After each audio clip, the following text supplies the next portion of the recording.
EP นี้เป็น EP ที่พิเศษที่สุดเท่าที่เฮ็ดเพจวางเข้าไปมาเลยมื้อนี้ได้รับเกียรติจากพระอาจารย์ได้มาให้ความรู้เกี่ยวกับงานที่จัดขึ้นอยู่ในพระธาตุหลวงในระหว่าง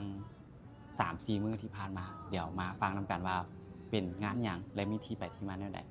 นมัสการพระอาจารย์ เจริญพร ให้พระอาจารย์อธิบายย่อๆหน่อยนึงเกี่ยวกับ งานที่จัดมา 3-4 มื้อนี้ว่าเป็นงานหยังก่อนอื่นขอเจริญพรสบายดีมันยังทันผู้ชมทั้งหลายที่กำลังติดตามรายการของพอออกที่เพิ่นกำลังถ่ายทำในขณะนี้เนาะ ในช่วงเวลานี้อยู่วัดพระธาตุหลวงเฮาเพิ่นได้จัดงานสูตรพระไตรปิฎกตลอดระยะ2-3 วันผ่านมา เพื่อเฉลิมฉลองการสร้างพระไตรปิฎกประสบผลสำเร็จ ซึ่งว่าเป็นคัมภีร์ทางพุทธศาสนาโครงการดังกล่าวเพิ่นได้เริ่มเฮ็ดมาหลายปีตลอดระยะ14 ปีผ่านมาพระไตรปิฎกหันมี2ฉบับคือฉบับภาษาบาลีและฉบับภาษาลาวฉบับภาษาบาลีเคยจัดขึ้นในปี 2010 มันแม่นสำเร็จไปแล้วครั้งหนึ่งเพื่อเฉลิมฉลองเวียงจันทร์450 ปีแต่ว่าหลังจากนั้นผ่านมาก็มีการกวดแก้ตื่มอีก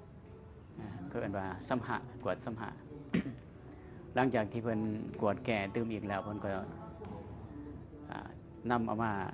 เฮ็ดต่ออีกก็คือมีการแปลเป็นฉบับแปล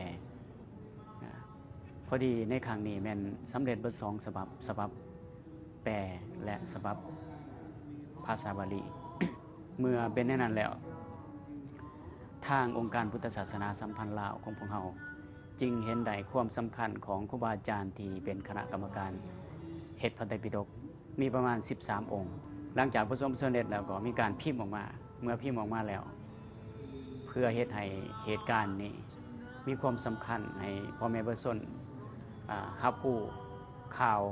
อันสำคัญอันนี้จึงมีการเฉลิมฉลองขึ้น